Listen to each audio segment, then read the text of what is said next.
On this episode of Pistonhead Garage, we make the Thunderbird just a little bit better.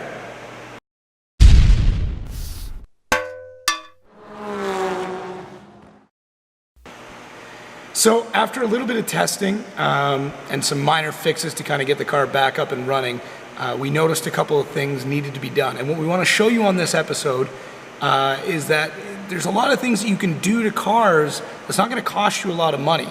The whole idea of this Project Drift Chicken, if you want to call it, is to show people you don't need a ton of money to get into drifting or motorsports in general. So we're going to do a couple of really simple mods that cost almost nothing. I think everything we're doing today is going to cost less than $100. That's going to increase the steering angle, it's going to increase some power in it, and just make the car generally better. So yeah, maybe I'll go over those with you right now and you can see what we're going to do today.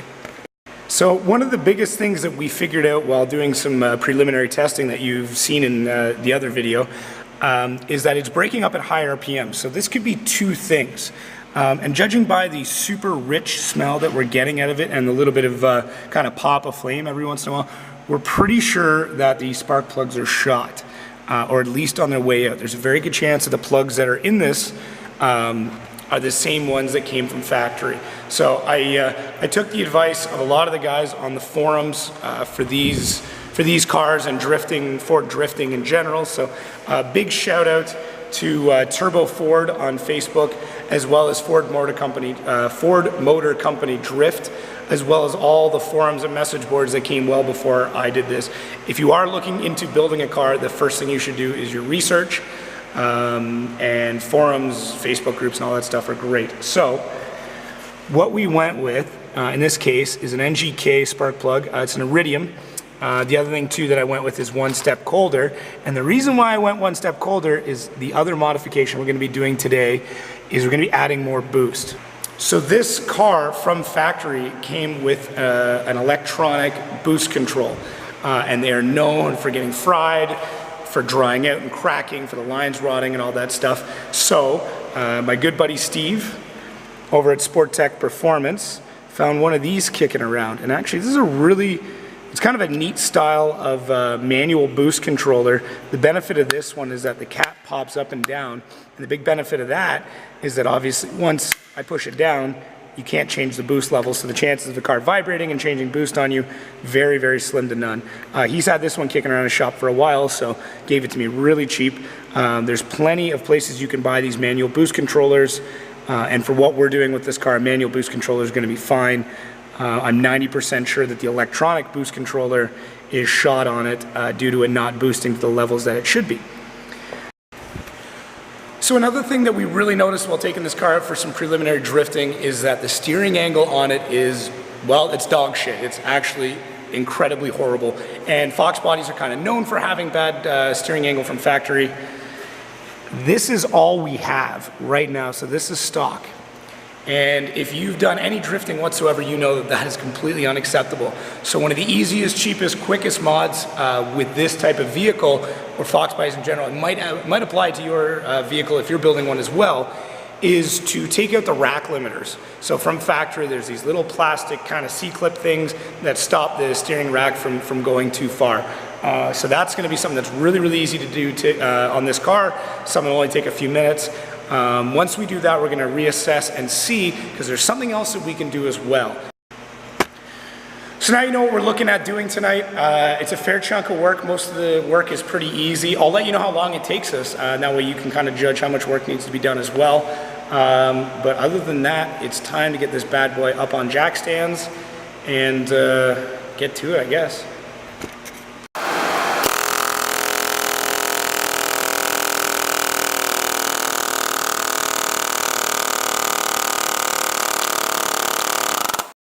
Okay, so take a quick look at the angle we've got now. I think the first thing I'm going to do tonight is do the steering rack limiters, because super, super quick to do. So, underneath the cart, you can see, here is our steering rack, and here is our boot. There's a little vent pipe that goes in there, which actually looks like it came disconnected. So we're going to have to take off this clamp, and once that clamp is off, you'll be able to see what I'm talking about underneath.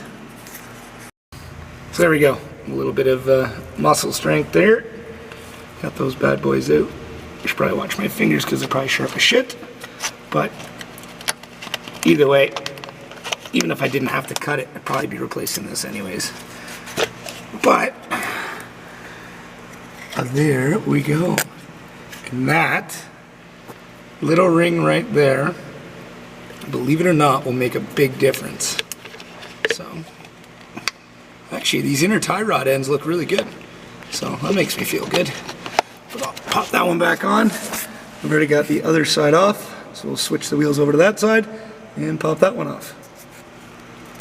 I think the other side already had the rack limiter removed. I might have done it on one side and not the other. That could also be why that boot cover or boot clamp was off. But you can already see we're getting a bit more steering angle just out of that. So definitely a bit of a change. Let me just go the other way because you should be able to see it. Yeah, so we're getting there. It's not great angle, but if you look at that straight on, I mean, that's going to be our drifting angle right there. So I'll double check to make sure that rack limiter is out, but that's definitely more angle than we had before. Scott's here. What's up? Oh, a bit of this and a bit of that. Bit of this, bit of that. Time for wrenching. Rack limiters are already out. Fucking right. It's not bad. It's better than it was. It's definitely better than it was. It's still awful. It's still not great, but that'll make us go sideways.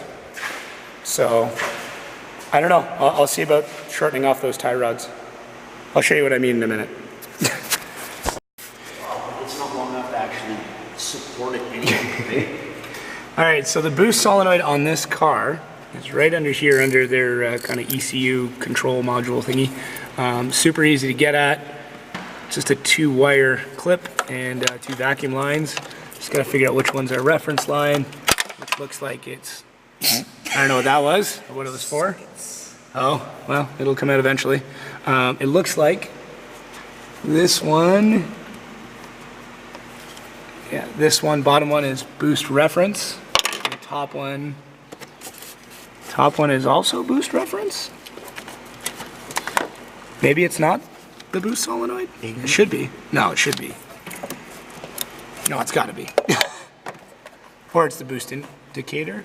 I'm not sure. Hang on, I'll have to look. If that doesn't move too much. Oh, socket retrieved.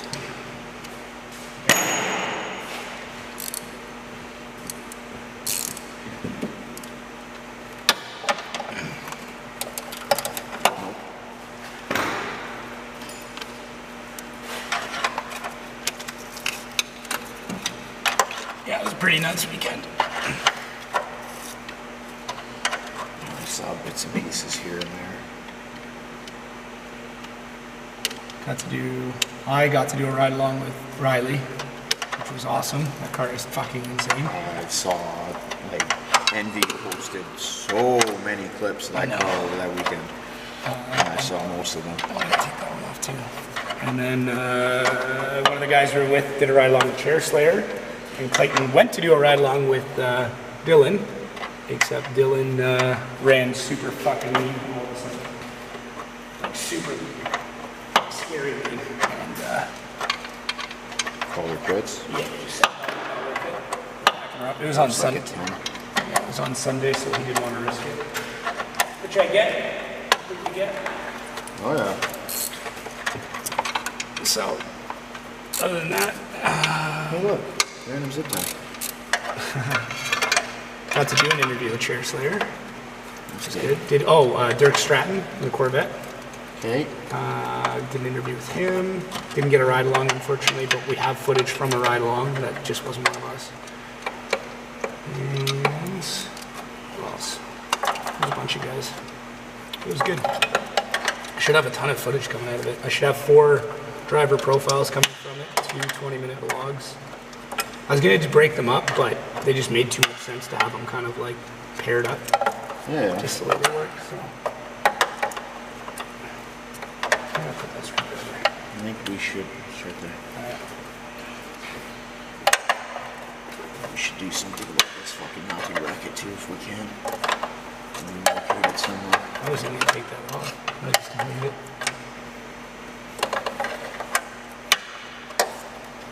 I'm not going to do anything This will give us lots of access down there though. That's good.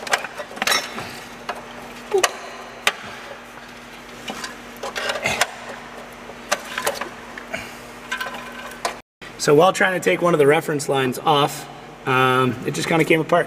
So this is kind of how the whole system works, is that when it wants to change boost pressure, it sends an electric signal, which then fires up that little coil and moves a little bit inside of there, and essentially is the electronic version of that. Alright, so here are iridium plugs, and Scott and I were just having a discussion about gapping plugs. So traditionally with most copper or you know, like a traditional style, you would always check the gap on them. These are claiming right on the box, do not gap them. So we're putting a lot of trust in NGK. Now from what I've read is that the tip, which you can see here, is so fine that if you try and gap it, you will more than likely break it. As well as even checking the gap, you might shave it down and fuck it. So I'll give it a shot, and then if not, if it does blow out or we have issues, then they'll be getting a real nasty Facebook message. Because I'm assuming they won't read my emails, but I can check when they read my Facebook messages. The other thing too is we went one step colder with these. The reason being is we are upping the boost past stock level, so it's just kind of a... So spark plug number 4 has got a little interesting thing. Doesn't look too bad, doesn't look great, but what we did find, ruh-roh, wah, wah, wah. Might have been us. I'm going to say it wasn't, but might have been. It looks crooked too. It is crooked. Yep, definitely crooked. Somebody fucked up. You done yet? Almost. Almost. And then what, you think throw the intercooler back on and take her for a rip and see if it runs a little better on stock boost, and then start working our way up from there? Yep. Okay. So when you see us next, we more than likely will be in the car giggling our asses off. Okay, so plugs are in, steering angle, quick mod's done. What else do we do? Boost solenoid or manual boost controller is in. We just warmed everything up, so we're gonna take it for a couple of pulls and set the boost to where we want it. But so far, in the very short amount of time that we have had it running, it is a huge difference. The other thing too we're noticing is it's idling a lot better, most likely because that old solenoid was completely fucked. So we're gonna do a couple of pulls and set the boost to 18 pounds, and then we'll see what she can do. So we did a few pulls with it. We couldn't really get it to climb much above 14, 15 PSI. So we're gonna recheck some of our work, check some stuff online, make sure we have everything hooked up correctly, and go from there, I guess. Okay, so we figured out what the issue was. Basically, that little T-valve wasn't actually a T-valve, and it was leaking. Basically, it was pressurizing the... what the fuck was it doing? How do I explain this? Okay, that little loop that we've got sitting in there right now, it actually is tapped into the cold side of the turbo. So what was happening is we were bleeding off boost pressure in order to trick the wastegate to give it more pressure, and it wasn't working because it was just bleeding back into the system. So not going the correct way. So now what we've done is that line, the way it's looped over currently, that you can see right there, that originally went down into the wastegate. We've looped it back on itself so we don't have a boost leak, and the line that used to go there is now going to go directly to the wastegate. So that's how we should have done it in the first place, but hey, that's how you learn. So Scott's just setting the manual boost controller somewhere. Hopefully at a minimum. I think we should throw it to maximum and just start from there, but that's just me. So once this is done, we put the intercooler back on, the piping back on, and we go for a few more rips, and hopefully we hit 18 pounds now. Okay, we've definitely hit 18 pounds. We're actually probably a little above that now, so we're gonna dial her back just a touch. We're well within where we wanna be. So it's about 1 o'clock in the morning now. So about 2 hours worth of work, and we got better handling, a lot more power. Well, that's definitely a successful test. It's a little dark out to get any footage. I know I got shit all over my face, but yeah, we gotta get Scott's boost gauge because we're not sure if that one's working. It's kind of all over the place. That could also just mean our boost is all over the place, but more boost, more angle, The spark, everything seems to be running really well. It would be nice to get a wideband O2 sensor to check to see what our fueling's like, but right now I'm very happy with this, the way things are going. We've only put in a few hours. We're going to call it a night for now. Maybe we'll be back tomorrow to gut it out, and yeah, just more fun. More fun. Thanks for watching.